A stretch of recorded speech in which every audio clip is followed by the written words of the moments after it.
this mine called mine yakakolapsa in 1948 1950 saka yakolapsa ndobva operations were ordered to stop operations.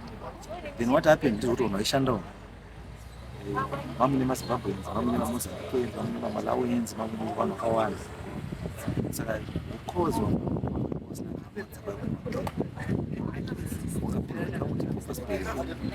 moto wakangobva wandogwangoikwa iswakiro because hapana saka panoda chii vanhu varipo vanofanira kuziviswa.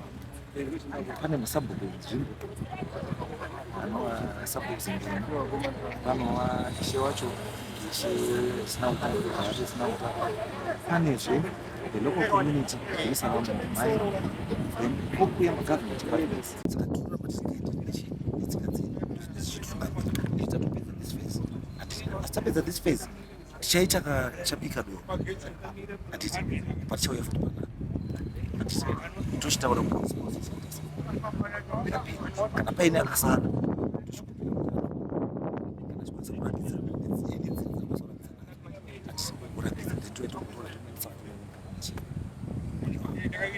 yes, the last process asara idoro iro ndochabikwa tavhala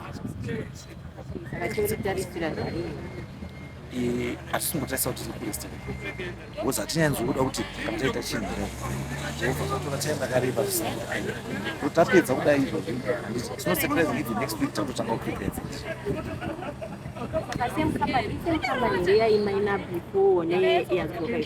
it's the same company Cordon Mine yes.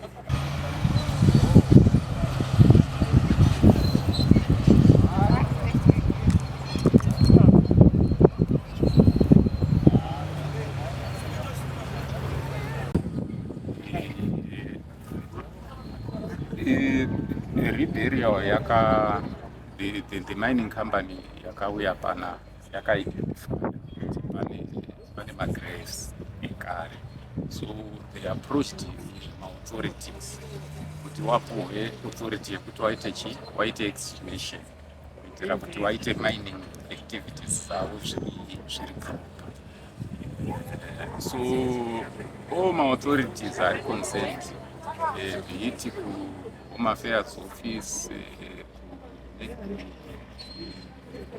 National Monuments, Kwana Mchiti kwedu, they approached and they were given the green light yekuti wadi waite this exhumation.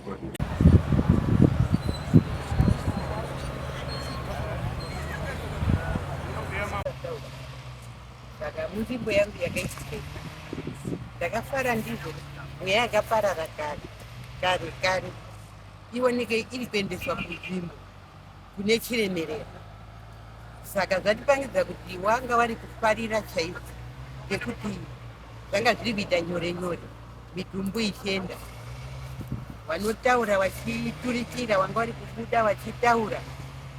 Ndikufara nyingi ngekuti tsungo yangu yabviswa, vanhu vanga vasakara dzikwa zvakanaka atidi gara newasakagadzikwa panzvimbo yakanaka, saka wakunzvimbo yakanaka. Nana newanji vari pano vamaoke wairi awa vanga waita basa guru rekubuda vachitaura. Umwe ari mando watoti mazita ndasvika kumusha kwangu mano ari mano wati ndasvika kumba kwangu kuMozambique, mazita enyu maita zvakanaka mandiburitsa. Saka tiri kufara mumwoyo.